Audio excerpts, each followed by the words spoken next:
46वां श्लोक पढ़ेंगे। प्रत्यक परोक्षतैकस्य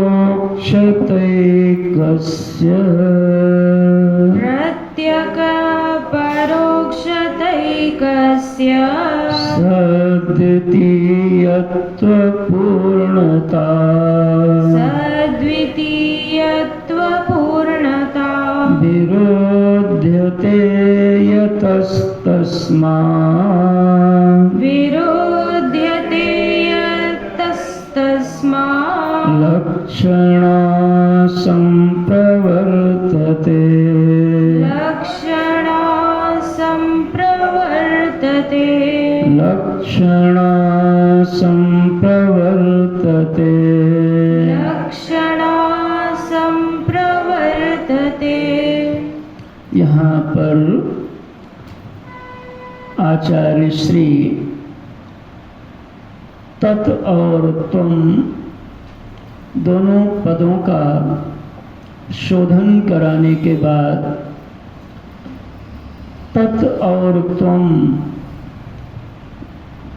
एक ही हैं, इसको कैसे जानेंगे, उसके लिए एक युक्ति के रूप में लक्षणा का उल्लेख करते हैं। लक्षणा क्या होता है? तो लक्षणा का अर्थ यहाँ पर है एक तरीका, एक उपाय। यानी इस उपाय से यदि आप सोचोगे तो तत् और त्वम का जो अर्थ है उसमें ऐक्य मिल जाएगा आपको। तो यह लक्षणा 3 प्रकार की बताई जाती है, इसको पहले समझ लें। एक नाम होता है जहत लक्षणा, जहत लक्षणा, अजहत लक्षणा, फिर जहत अजहत लक्षणा, ये 3 नाम हैं। इसका प्रयोग शास्त्र में मिलता है। इन्हीं लक्षणाओं का एक नाम और भी प्रचलित है, जिसको जहत लक्षणा आपने कहा, इसी को भाग लक्षणा कहते हैं, भाग लक्षणा। और जिसको अजहत लक्षणा कहा उसको त्याग लक्षणा कहते हैं, और जिसको जहत अजहत कहा उसको भाग त्याग लक्षणा कहते हैं। तो इन शब्दों से हम लोग परिचित हो जाएं। तो इनमें क्या होता है, अब इसको समझें। इसको समझने के लिए दृष्टांत का प्रयोग किया जाता है। पहले जहत लक्षणा, जहत लक्षणा में माने भाग लक्षणा, ठीक है ना। तो इसमें क्या होगा कि भाग लक्षणा का मतलब होता है कि जो चीज, जो शब्द का प्रयोग किया जा रहा है उसमें कुछ चीज को छोड़ देना है। मतलब जो चीज सुनाई पड़ रही है प्रयोजन वो नहीं है, प्रयोजन कोई और है। जैसे दृष्टांत दो, रास्ते में कोई जा रहा है और आप जानते नहीं हो ये कौन है, और उसको बुलाना है आपको, तो वो जा रहा है, आप जानते नहीं हो और उसको बुलाना है। तो मान लिया जा रहा है उसने छाता लगाया है, तो आप ऐसे बुलाते हो, ओ छाता वाले भैया, बुलाते हो कि नहीं बुलाते हो?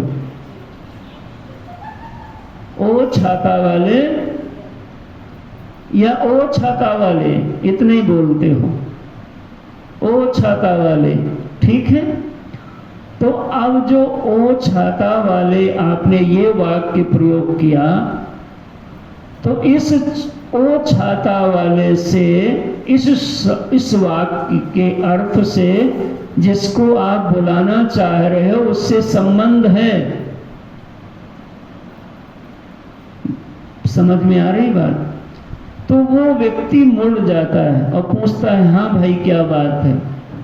तो दरअसल आपने जो ओ छाता वाले शब्द प्रयोग किया, यह जो आपने वाक्य प्रयोग किया, इस वाक्य में छाता जिसके हाथ में था, छाता नहीं बुलाया आपने, आपने छाता वाले को बुला लिया। तो छाता वाले को आपने बुला लिया किसके माध्यम से? छाता के माध्यम से।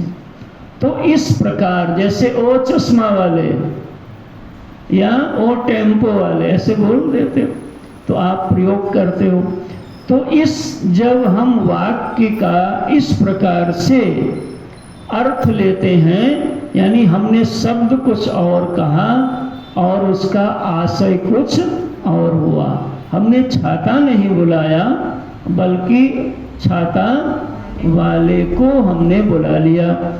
तो इसको बोलेंगे जहत लक्षणा या भाग लक्षणा। भाग लक्षणा माने कुछ उसमें से हमने छोड़ दिया। भाग माने होता है कुछ काट दिया, भाग कर दो ना, भाग कर दो इसको, कुछ उसमें छोड़ दिया। क्या छोड़ दिया? तो कहा जो छाता शब्द हमने प्रयोग किया था वो छोड़ दिया और छाता जो पकड़ा था उसको ग्रहण कर लिया। तो इस प्रकार से जब शब्द का अर्थ निकाल लिया जाता है तो इसको बोलेंगे भाग लक्षणा या जहत लक्षणा। एक दृष्टांत और देते हैं कि कहाँ रहते हैं? तो कहा गंगायाम घोषः, ये गंगा में रहते हैं, ऐसे कहा जाता। या कहते हैं गंगा पर रहते हैं, तो उसका मतलब शब्द ये अर्थ निकल रहा है गंगा में रहते होंगे, धार में। तो कहा ऐसा नहीं है, गंगा में नहीं समझ लेना बल्कि गंगा के किनारे रहते हैं। तो हमने इसमें कुछ अर्थ को छोड़ दिया और कुछ अर्थ को ग्रहण कर लिया। तो जब वाक्य के प्रयोग का जो हम शब्द बोलते हैं उसके अर्थ को छोड़ करके उन्हीं शब्दों से अन्य अर्थ को ग्रहण कर लेते हैं, तब इस उपाय, इस युक्ति का नाम होता है भाग लक्षणा। ठीक है, आगे चलें। अभी इनका हम तीनों का उपयोग दिखाएंगे आपको, पहले समझ लो। दूसरा है त्याग लक्षणा, जिसका दूसरा एक नाम अजहत लक्षणा। उसमें कैसे बोलेंगे? तो कहा उसमें जो कहा जाता है वो तो सम्मिलित ही होता है, लेकिन जो नहीं कहा गया वो भी सम्मिलित होता है। जैसे कहा गया अरे तुम्हारा कोई मित्र आ गया, कोई प्रेमी आ गया, कोई अपना स्वजन है, तो आपके मन में है ये भोजन कर लें। तो आपने कहा भैया चलो भोजन तैयार हो गया, भोजन कर लो। तो उन्होंने कहा कि अरे भाई हम तो भोजन करके आए हैं। तो आप कहते हो अरे भाई 2 ग्रास खा लो या 1 पूड़ी खा लो, 1 रोटी खा लो, ऐसे कहते हो ना। गांव में हम लोगों ने कहा अरे भाई 2 कौर खा लो, ऐसे बोलते थे। तो जब 1 पूड़ी खा लो, 2 कौर खा लो, 2 ग्रास खा लो आपने बोला, तो क्या इतना ही जो बोला उतना ही खिलाओगे? ऐसा तो नहीं है। तो उसमें 2 ग्रास भी खिलाओगे और भी बहुत कुछ खिलाओगे। हमारा आशय ये नहीं है कि आपको 2 ही ग्रास खाना है।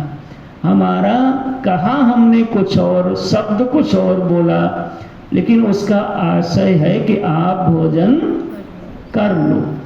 तो जिसमें जो कहा है वो तो है ही, बाकी कुछ और जोड़ लिया जाता है, जिसमें छोड़ दिया जाता है वो भाग लक्षणा है, और जिसमें और जोड़ लिया जाता है वो त्याग लक्षणा है। तो भाग लक्षणा और त्याग लक्षणा, जहत लक्षणा और अजहत लक्षणा।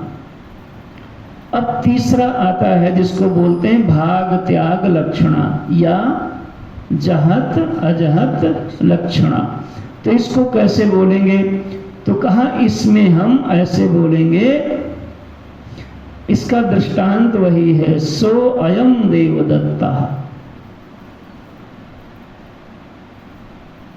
सो अयम देवदत्ता।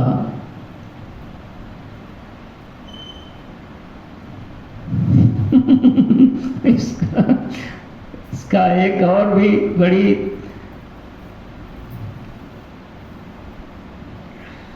एक बार एक सज्जन के यहाँ पर कुछ लोग गए, तो सब साधु लोग गए थे। तो साधु भी तो भाई तिथि के बाद साधु वस्त्र धारण करता है, उससे पहले तो जो सामान्य रहते वही रहते।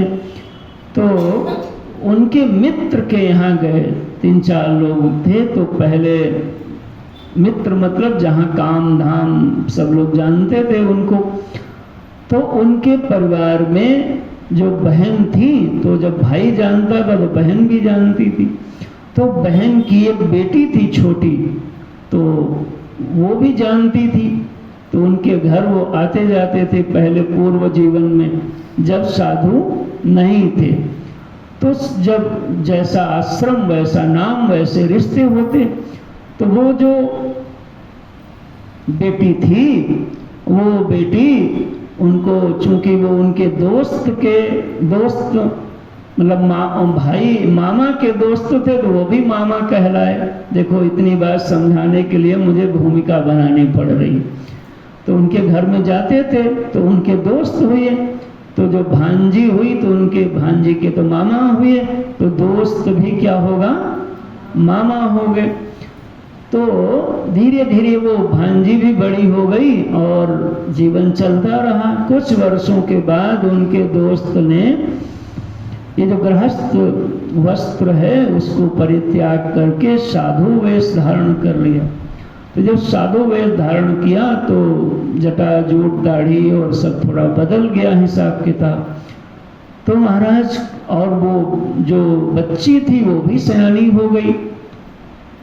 25-20 वर्ष बाद की ये घटना हुई।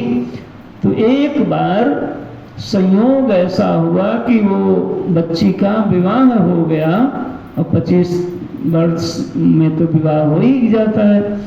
तो उसके यहाँ संयोग वशात उनका जाना हो गया। वो भी गए और उनके वो जो मामा जी थे वो भी गए, और मामा के मित्र ये जो साधु बाबा थे ये भी, इनको भी जाना पड़ गया। तो वो जो भांजी थी वो पहले देखी थी कि ये मामा जी के दोस्त थे। तो जब गए तो महाराज तो वहाँ मंच है, माइक है, कथा प्रवचन है, सब आदर कर रहे हैं। तो वो जो उनकी भांजी है वो बहुत गौर से देख रही है। तो वो कह रही है अंदर जा कर के कि ये मामा जी तो उन मामा जी को साधु बना के ले आए। देखो महाराज अब पहचान गई ना। तो अब वो जो साधु बना है वो तो नहीं पहचान पा रही है, लेकिन कोई भीतर पहले था उसको पहचान ले रही है। तो कुछ छोड़ भी रही है और कुछ जोड़ भी रही है, ध्यान दो। तो जहत अजहत लक्षणा, भाग त्याग लक्षणा, ये तीसरी वो लक्षणा है जिसमें हम कुछ छोड़ भी देते हैं और कुछ जोड़ भी लेते हैं। तो छोड़ा क्या, ये जो नया कपड़ा दिख रहा है, दाढ़ी दिख रही है, मूछ दिख रही, इसको हमने छोड़ दिया। और पूर्व में जो परिचय था उसको मैंने जोड़ लिया। तो उससे हमने पहचान लिया कि वो जो मामा जी आया करते थे वो वही मामा ये साधु बाबा हैं। सो अयम देवदत्ता, ये वही देवदत्त है, क्योंकि उसका बचपन का शरीर तो अलग होगा, अब तो अलग है। तो हमने शरीर के रूप को छोड़ दिया और उसके स्वभाव को हमने पकड़ लिया और हमने पहचान लिया। तो इस प्रकार से ये 3 लक्षणा हमारे यहाँ पर शास्त्र में प्रचलित हैं। इनसे तत्त्वम पद के शोधन का अर्थ निकाल लिया जाता है। तो आइए अब हम आगे बढ़ते हैं। मानांतर विरोधे तु मानांतर विरोधे तु मुख्यार्थस्य परिग्रहे मुख्यार्थस्य परिग्रहे मुख्यार्थेन विना भूते मुख्यार्थेन विना भूते प्रतीतिर्लक्षणोच्यते प्रतीतिर्लक्षणोच्यते। मुख्य अर्थ ग्रहण करने पर यदि अन्य प्रमाणों से उसका विरोध हो तो मुख्य अर्थ से अविनाभूत इंगित होने वाला अर्थ लक्षण कहलाएगा, उसको ग्रहण करना चाहिए। अर्थात उपाधि से जब जीव को और ईश्वर को देखोगे तो उपाधि से एकता दिखाई नहीं पड़ेगी। तो यहाँ पर इस उपाधि के अर्थ को आपको क्या करना है? त्याग करना है। किसमें त्याग करना था? हाँ देखो, त्याग कर दो। क्या क्या त्याग करो? जीव अल्पज्ञ है। कैसे अल्पज्ञ है? क्योंकि उसकी बुद्धि अल्प है। चेतन ही जब अल्प बुद्धि से जुड़ता है तो अल्पज्ञ कहलाता है, और चेतन ही जब समष्टि बुद्धि से जुड़ता है तो सर्वज्ञ कहलाता है। चेतन ही जब व्यष्टि बुद्धि से जुड़ेगा तो अल्पज्ञ है, और समष्टि बुद्धि से जुड़ेगा तो उधर समष्टि बुद्धि हटा दो और इधर व्यष्टि बुद्धि हटा दो तो चेतन उधर बचा और चेतन इधर बचा, जो दोनों एक है। तत्त्वम असी समझ जाओगे। ठीक है, ये लक्षणा लगी। अब इसमें जोड़ दो, वो सर्व समर्थ हैं और आप अल्प समर्थ हैं। ये कैसे करोगे? किसकी उपाधि से? तो कहा वहाँ मायोपाधिक समष्टि प्राण से जुड़ते हैं। समष्टि प्राण माने समष्टि शक्ति, और आप व्यष्टि प्राण से जुड़े। व्यष्टि माने आपके अंदर जितनी शक्ति, उससे जुड़ते हो। तो जब आप समष्टि प्राण से वही चेतन जुड़ता है तो सर्व समर्थ हो जाता है, और व्यष्टि प्राण से जुड़ोगे तो अल्प समर्थ हो जाओगे। तो व्यष्टि प्राण का वो परित्याग कर दे और समष्टि प्राण का, और व्यष्टि का तुम कर दो, तो दोनों क्या बचे? चेतन बचे। इधर भी चेतन है और उधर भी चेतन है। जैसे बल्ब में बिजली ही थोड़ा भी प्रकाश देती है। 10 वाट का बल्ब लगा है तो उसमें भी क्या है? बिजली है। और कोई 500 वाट का बड़ा हाइड्रोजन लगा है, उसमें भी बिजली है, लेकिन एक ज्यादा प्रकाश वाली है और एक कम वाली। तो जो कम और ज्यादा का भेद है यह बिजलीगत भेद नहीं है, बल्कि उपाधिगत भेद है। अगर इसका करण बदल जाए तो इसका प्रकाश बदल जाएगा। तो भेद बल्ब और उपाधि में हो रहा है, बिजली में भेद, वैसे ही चेतन सत्ता में भेद। तत्व तुम असी, हे भाई तुम वही हो, ऐसा तुम बार बार विचार करो। मुख्य अर्थ इस प्रकार से इन दोनों, उसका जो शब्दार्थ है उसको त्याग कर दो और जो लक्षार्थ है उसको ग्रहण कर लो। आगे बढ़ो।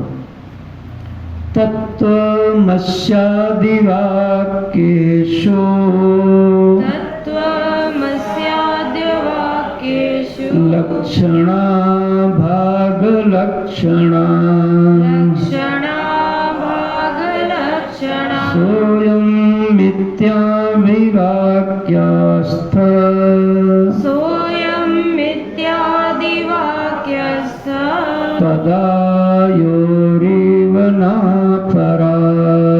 तदायोरिव नापरा। उसी बात को यहाँ कहते हैं तत्त्वमसि आदि जो वाक्य का अर्थ है उसको भाग त्याग लक्षणा से ही प्राप्त कर सकते हो। क्या दृष्टांत दिया? सो अयम मिला ना, तो सो अयम देवदत्ता, यही लक्षणा के प्रयोग से इसका अर्थ मिल जाएगा। इसको तुम बार बार चिंतन करते रहो महाराज। अहम ब्रह्मेति वाक्यार्थ अहं ब्रह्मेति वाक्यार्थ बोधो यावद्दृढी भवेत् बोधो यावद्दृढी भवेत् समाधि सहित तावभ्य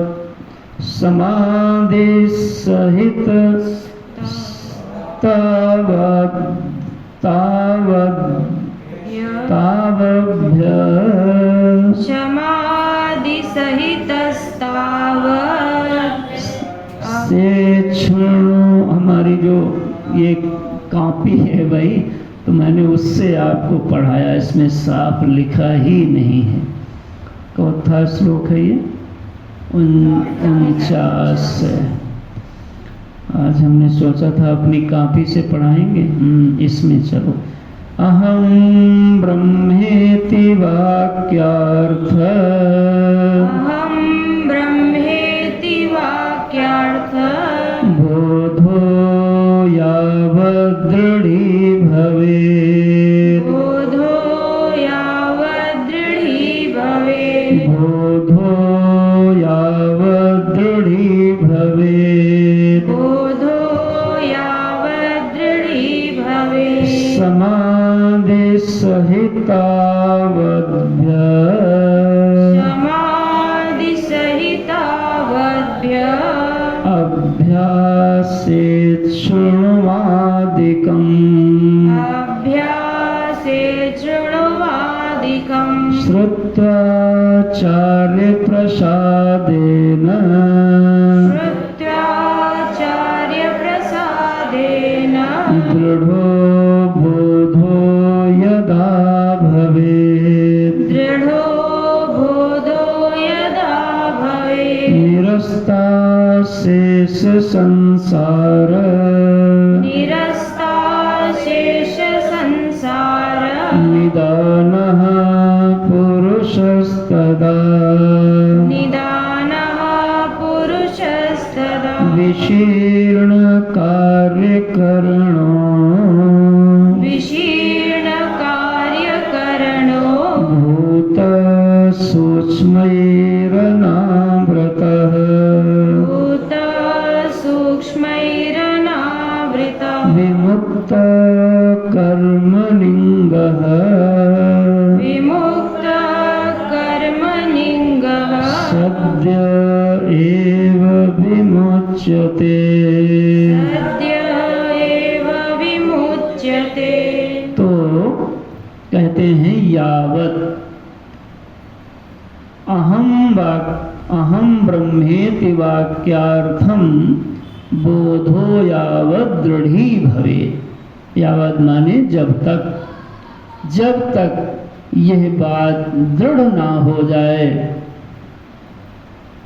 कि मैं वही हूँ, ये बार बार भूल जाओगे संसार के कार्यों के दबाव में।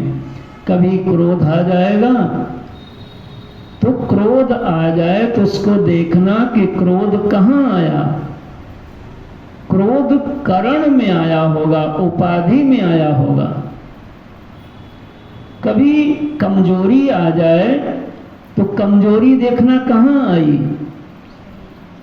संघात में आई होगी।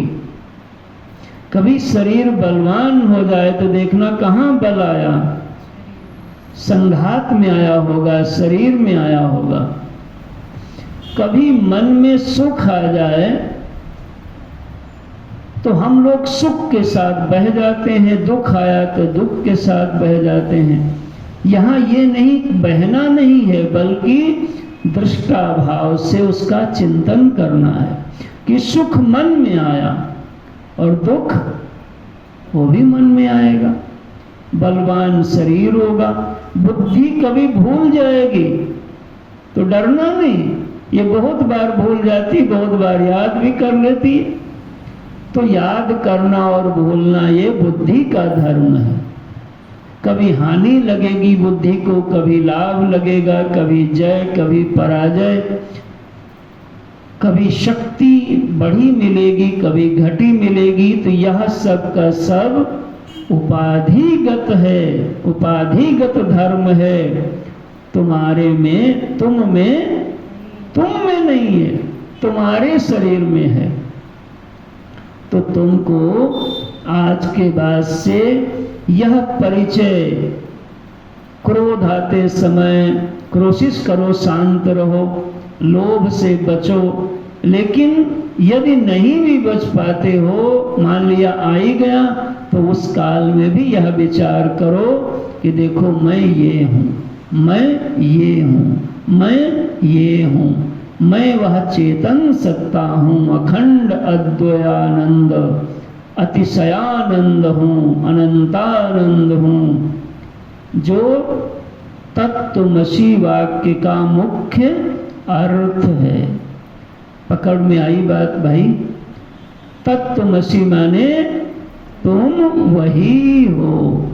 किस तरीके से? ये पूरी प्रक्रिया को 7 दिनों में बताया गया। अब इतने दिनों तक आप बैठ करके सीखे, अब कोई अचानक आ जाए वो कहे महाराज हमको बताओ, तो आप स्वयं उसको नहीं बता पाओगे।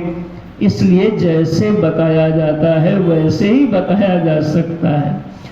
तो देह एकत्र दिखेगी, लेकिन आप अपने को एकत्र देह की उपाधि से जान रहे हो। चेतन एकत्र नहीं है, क्योंकि चेतन निरअवयव है। अवयव जो होता है, पार्ट होता है, वो एकत्र होगा, या यहाँ होगा या वहाँ होगा। लेकिन जो निरअवयव सत्ता है, निरअवयव चीज है, वह उसमें सीमा का कोई भेद नहीं होगा। अगर ये ना बोल पाओ मैं सर्वत्र हूं, तो ये बोलो कि मैं सीमा रहित हूं।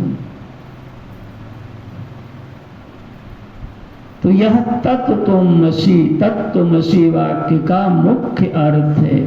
इसी को निरंतर अखंडाकार वृत्ति, काम करते समय, नाम लेते समय, आते समय, जाते समय, गर्मी आएगी, सर्दी आएगी, उतार चढ़ाव आएगा, इन सब चीजों के बीच में भी कभी भी हमारा बोध इससे अभी हटना नहीं चाहिए। अभ्यास बनाओ इसका, और धीरे से फिर प्रबोध हो भी जाएगा। जब हो जाएगा तब अभ्यास की जरूरत उतनी नहीं रहेगी, लेकिन अभी तो अभ्यास बनाने की जरूरत है। तत्त्वमसि चिदानंद रूपः शिवोहम शिवोहम, सच्चिदानंद हम हैं, ऐसा भाव मन में। इन अर्थों को इस प्रकार से चिंतन करते करते दृढ़ बनाइए। अहम ब्रह्मेति वाक्यार्थम बोधो यावत् दृढ़ी भवे। जब तक यह दृढ़ हो जाए, या जब तक नहीं होता है, तब तक समाधि सहित तावत अभ्यसते, तावत अभ्यास आप करते रहना। अनादिकम, तावत समाधि, तावत आप क्या करना? अपने अभ्यास को सम आदि सहित श्रवणादिकम अभ्यसते, सुनने का, साधन चतुष्टय में जो गुण बताए गए उन सब का साधना का अभ्यास करते रहना चाहिए, इसको छोड़ नहीं देना है।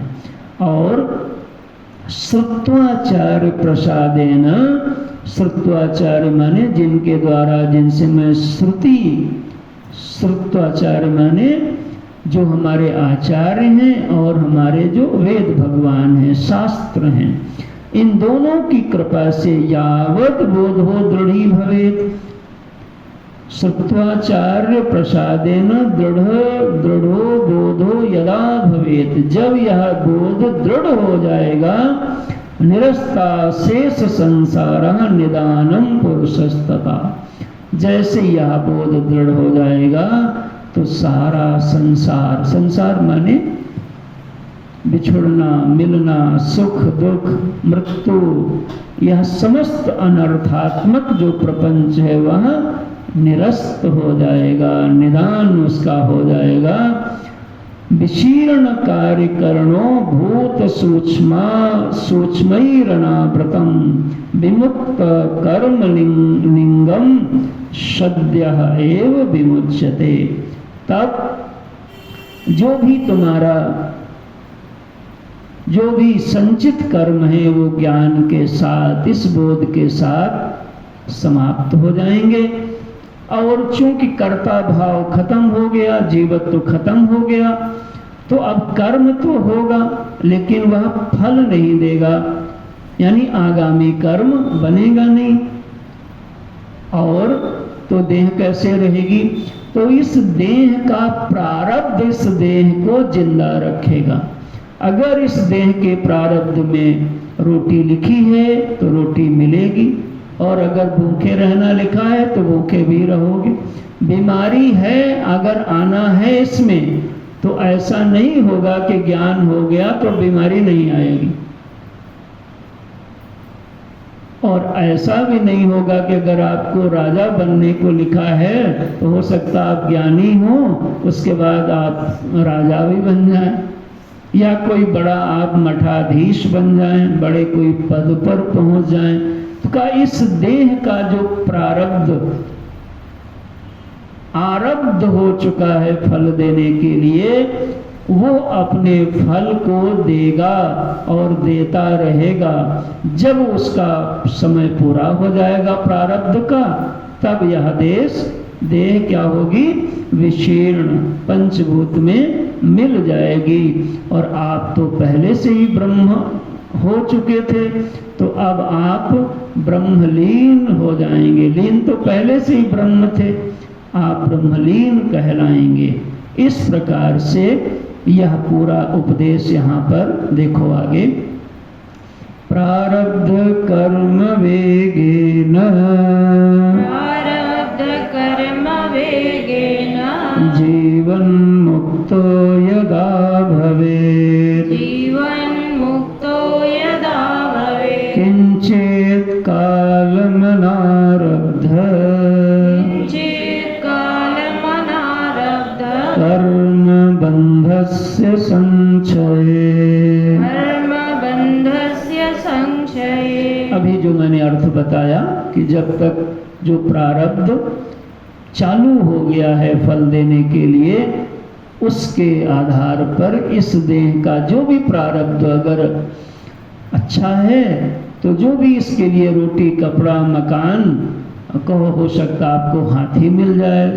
कई बार लोग कहते हैं देखो ये बाबा जी हैं लेकिन चलते हैं महाराज कौन सी गाड़ी से भाई?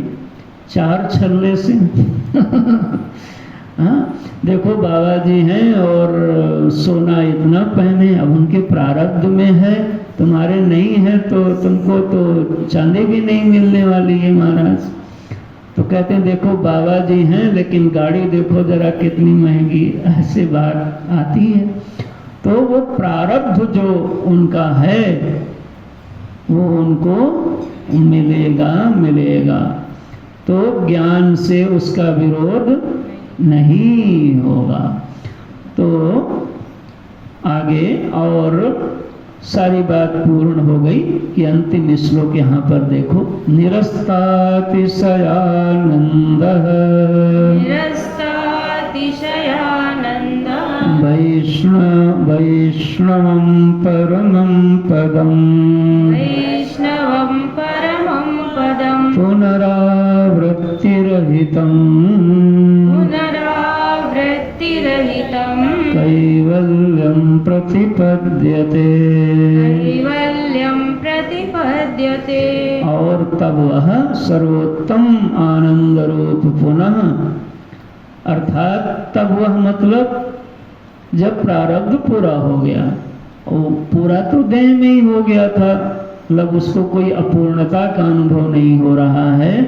बोध है कि मैं संघात नहीं हूँ, मैं अवयव नहीं हूँ, मैं चेतन हूँ, मैं जन्म मृत्यु रहित हूँ। बाकी यह सारा का सारा जो अल्पज्ञता सर्वज्ञता ये सब उपाधिगत है, हानि लाभ उपाधिगत है और जन्म मरण भी उपाधिगत है, पाना खोना भी उपाधिगत है। मैं इन समस्त धर्मों से रहित हूँ, मैं शुद्ध सच्चिदानंद हूँ, ऐसा उसका बोध है। जब देह में हो जाओगे, ऐसा बोध कर लोगे, उसी को विदेह मुक्त कहते हैं। देह रहते उसी में बिना देह के मानो रह रहे हो। और महाराज जब शरीर छूट जाएगा तब तो मुक्त हैं ही पहले से, देह पूरा हो जाता है। तो इस पद को जो आनंद स्वरूप पद है, अब दुख क्यों नहीं है? क्योंकि दुख दरअसल इसी उपाधि से जुड़ने के कारण से ही था।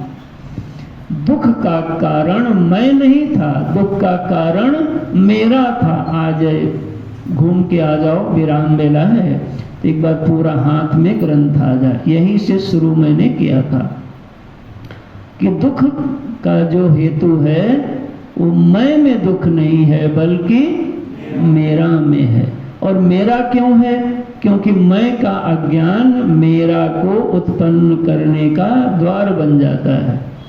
तो यहाँ पे यह शोधन हुआ और इस शोधन के माध्यम से यह बात निर्णय बन गया कि यह जो चेतन सत्ता है यह केवल अद्वैत सत्ता है।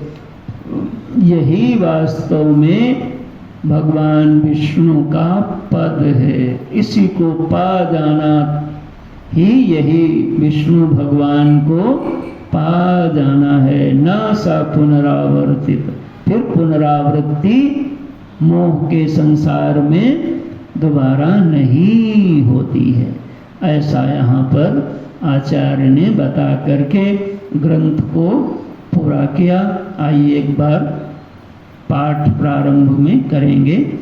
सर्ग स्थिति प्रलय हेतु अचिंत्य शक्तिं, सर्ग स्थिति प्रलय हेतुमचिन्त्य शक्तिं, विश्वेश्वरं विदित विश्वमनन्तमूर्तिं, विश्वेश्वरं विदित विश्वमनन्तमूर्तिं, निरन्मुक्त बन्धनमपार सुखाम्बुराशिं, निर्मुक्त बन्धनमपार सुखाम्बुराशिं, श्रीवल्लभं विमलबोधघनं नमामि, श्रीवल्लभं विमलबोधघनं नमामि, यस्य प्रसादादहमेव विष्णुः, यस्य प्रसादादहमेव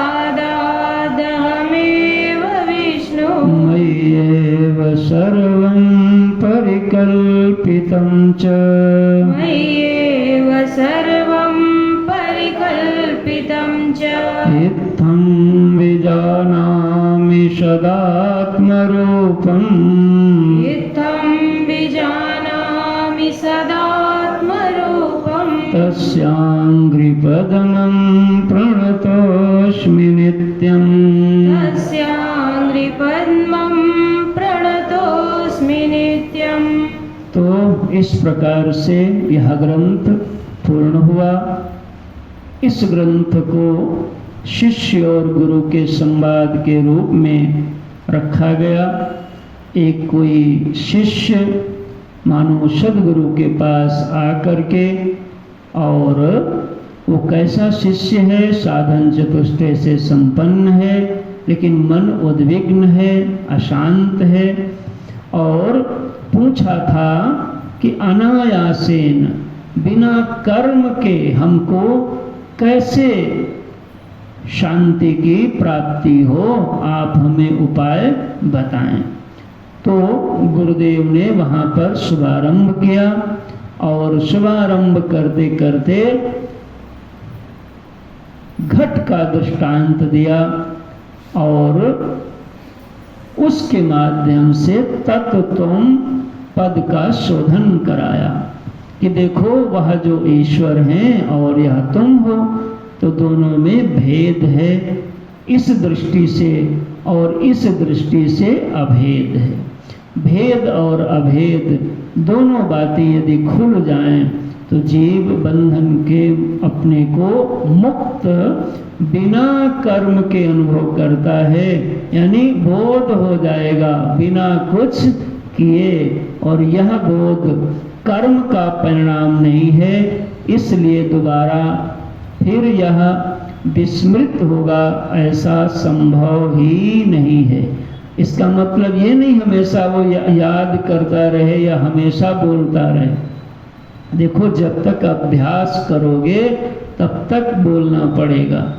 अहम ब्रह्मास्मि, अहम ब्रह्मास्मि, ध्यान करो, तत्त्वमसि तत्त्वमसि, गीत गाओ। जैसे आप पहाड़ा याद करते हो तो पहले खूब रटना पड़ता है, ऐसा नहीं कि बिना रटे आपको आ जाएगा, लेकिन एक बार अच्छे से आ जाए, फिर आप 1 साल उसको याद न करो तो आपको एक दिन अचानक जरूरत पड़ जाए तो क्या फिर से अभ्यास करना पड़ेगा? नहीं ना, तुरंत आ जाएगा। मतलब बोलने की जरूरत, ऐसे ही महापुरुष लोग अभ्यास करके उस चीज को पचा लेते हैं, फिर वो बोलें चाहें और चाहें ना बोलें। जैसे आप मनुष्य हो, ऐसा रोज बोल आके बताते हो कि हम आदमी हैं, तो ऐसे बताने की जरूरत नहीं है, बोध की जरूरत है। तो कई बार अज्ञानी आदमी उनको समझ नहीं पाएंगे, वो कहेंगे ये कैसे हैं, इनका ना माला फेरते देखोगे, ना इनको ज़्यादा हो फेरते हैं, ऐसा नहीं। लेकिन हो सकता है आपको ऐसा लग जाए कि बताओ बैठे हैं और कुछ नहीं, तो आप उनको ऐसे नहीं समझ पाओगे। जानत तो तुम ही हो जाई। वो जहाँ भी बैठे हैं, जैसे भी बैठे हैं, उनका बैठना और एक ज्ञानी का बैठना और एक अज्ञानी का बैठना, इसमें बहुत धरती आसमान का अंतर होता है। वो सब कुछ पा करके बैठे हैं, जान के बैठे हैं।